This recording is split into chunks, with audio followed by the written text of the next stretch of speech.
So I know, I'm sorry. So we haven't had a chance to. So now you're able to hear my sound. I'm going to start it again. So today we are going to talk about how patients are having hard time paying their bills. That pinch on patients' personal finances, it translates directly how well some medical practices collections perform. And that has been happening. So MGMA has conducted a poll asking medical practices how their collections are going. And 56% of these medical practices say their time in AR has increased in 2022. So, which means that because of the inflation, we have seen patients really paying the bill, especially the medical bill, is not a priority for them. So, when it is not a priority for them, it is very difficult to ask or push them to pay their bills. So there were about 4 or 5 top challenges, and the questions were asked, and how to handle collection and days in a AR among those. So the first and major challenge was continuing challenge for medical groups in staffing for billing and collections. So that is often resulting in time and energy to select a vendor for outsourcing the work. So either you outsource the patient collection or medical billing to somebody. If not, then if you have an in-house staff, then it is taking more time. It is taking more time to collect the payments and um, collect the things.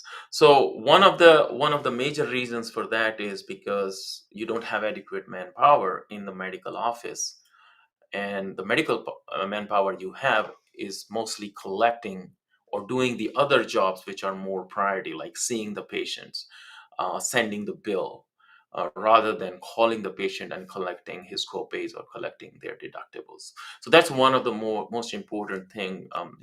The reason came out from the studies that it's a continuous challenge to hire people, good people who can do just the patient collection work. The second most important thing which came out of is the increasing prior authorization and claim denials disrupting the practice. So what happened in over a period of last few months actually, if you see, especially in 2022, insurance companies have asking for more and more prior authorizations, and they have been sending claim denials because of the missing authorizations, and it is disrupting the practice. So practices are sending, or they are delaying, the patient payment bills, and when the patient payment bill is delayed, it basically takes more time, and patients forget about it. They don't want to pay about it. They always want to dispute it, because in the medical office, the people who work for medical office, sometimes they are not sure about what is the deductible and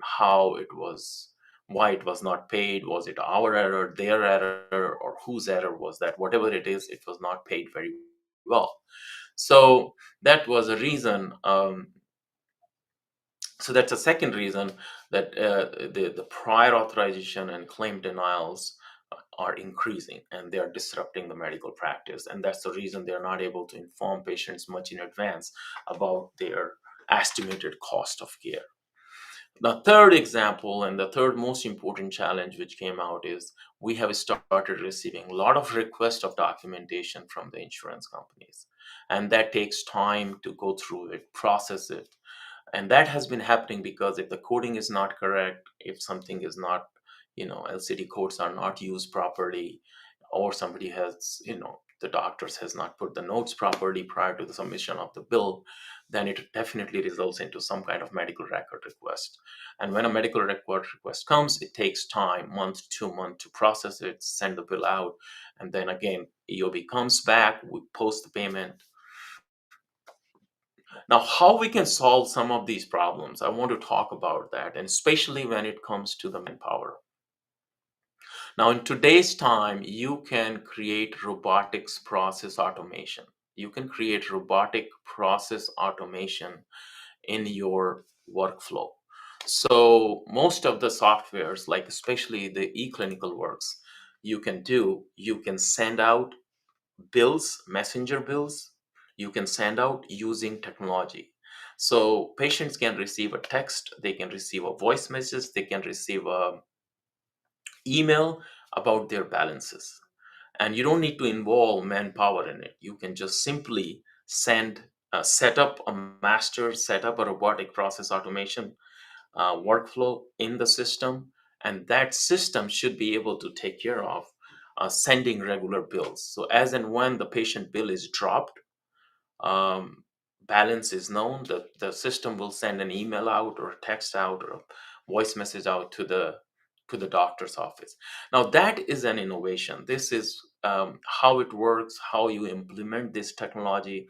That is very, very important, because what happens once you implement it well, it will work well. But if you don't implement well, if it does not have a proper number to contact, if it doesn't have the data which is coming out of the system, or if somebody has not posted the payment correctly, it is going to have problems. So make sure whoever is the stakeholders of this process, they know exactly what they are going to do or what they are doing.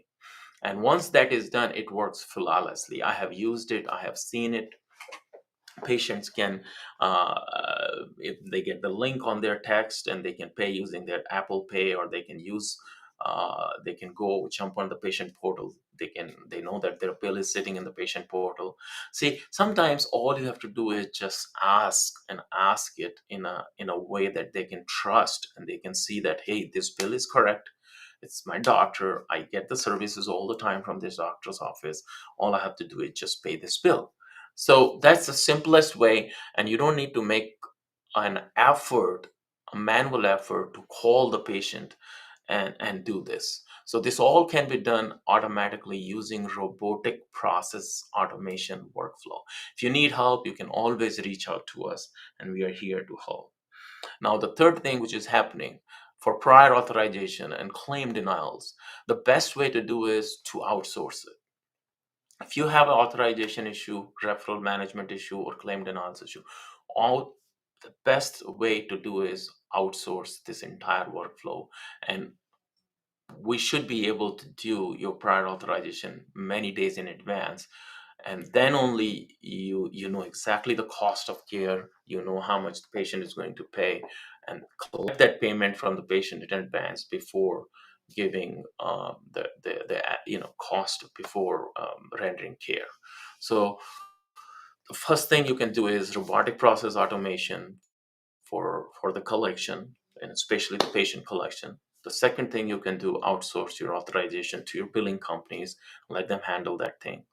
The third thing we were talking about, the increased request for documentation. So these doctors who does the coding by themselves in the medical practice, or if you are a coder for yourself, the best thing you can do is follow the templates, and like especially the templates if you are in the HCC coding. If you are a primary care medical practice, it's very important to follow the template and the best practices for coding.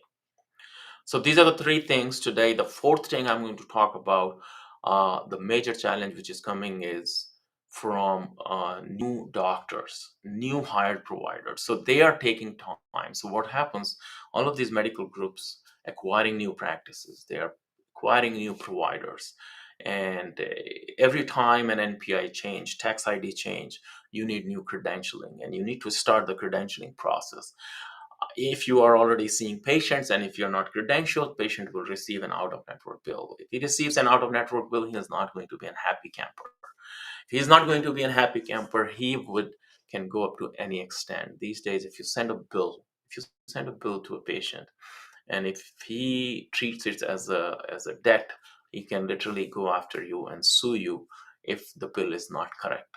So credentialing in any medical practice is extremely, extremely important. All you have to do is do not let the doctor see for any other doctor who has been already credentialed. So in your doctor's office, if there are multiple doctors, multiple physicians, but there are new physicians, they can see the patient only if they are credentialed.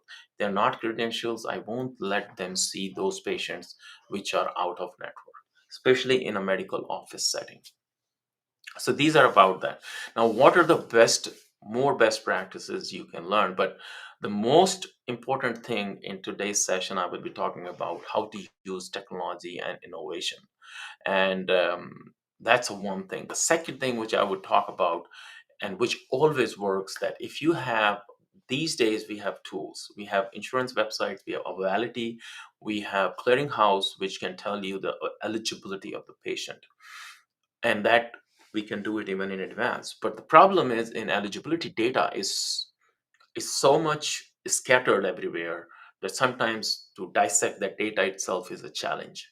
So you can, uh, like companies like us, we started doing insurance and eligibility for our clients. We do it manually and we also do it through technology, but at the same time we can determine exactly what would be the estimated cost of care for your patients in advance. So your office, your front office, can call the patient, talk to them, explain them that, okay, this is much he owes, and you can collect in advance before you even see the patient. So it is very important for you to focus on this area. Confirm insurance and eligibility within the week of the visit, so that patient knows 7 days in advance is going to see a doctor, and this is going to be his portion of the payment which he is responsible to pay. Many insurances changes months, they changes, uh, even their plans. Sometimes the patients, they keep changing their plans because they have a job which is ever changing. So you have to really really see what exactly is the priority. If it is a customer service is extremely important for your medical practice, I would always say, uh, please do not see patients on an urgent basis unless you have their 100% insurance and eligibility check. So call them ahead, tell them this would be your outstanding balance so that you can arrange payments either prior or date of the service. Now, we have been talking about this, how to educate patients on their financial responsibilities and help them navigate the system with a financial counselor if possible. Now, I know medical practices do not have resources to hire a financial counselor. I know the medical practices. But if you are a little bit bigger medical practice and if you have a technology which you can use, you can post all those special FAQs on your website, so to educate your patients, so that would give them an idea.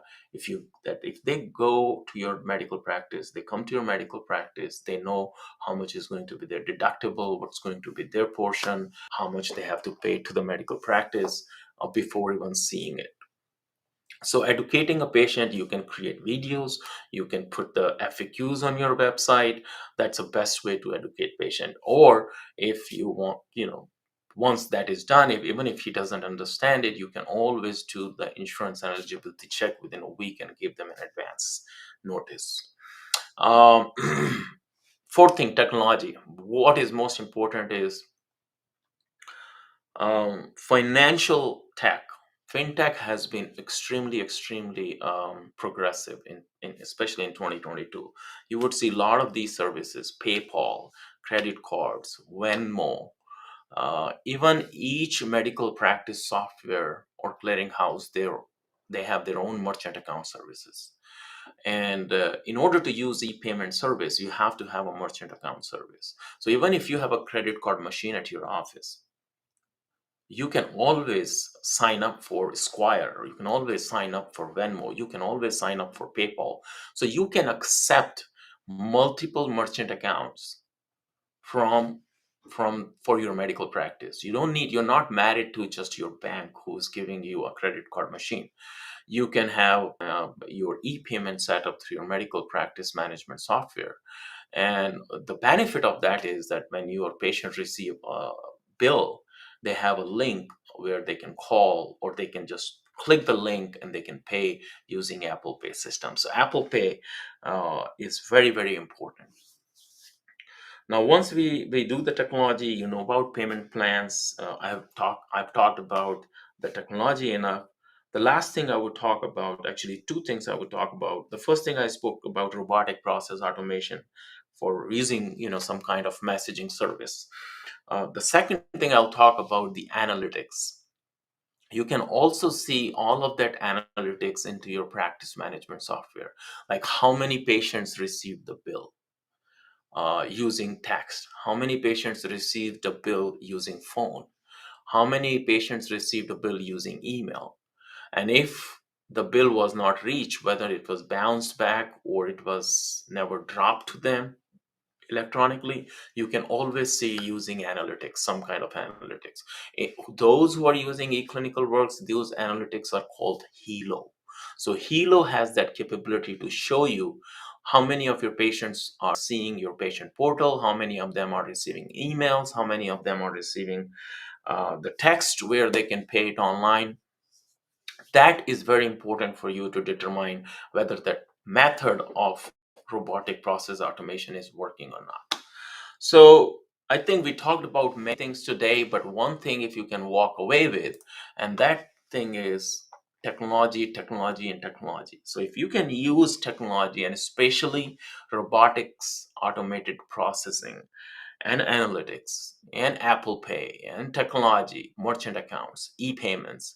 These are all the tools which will help your medical practices, no matter whether it's inflation or whatever it is. If you are providing a convenience for your patients to pay their bills, it will always pay off. I know sometimes you think, oh, it's too much of the expense. It is the expense, but it is the cost, or it will become your liability if you do not adopt technology in the right way. So, my take from today's session is if you use technology analytics, and if you need help, we are here to help. If you need help, contact me, contact us. How this can be, we can help you no matter whether you are our client or not. We would always be helping you to understand and implement these tools for your medical practice.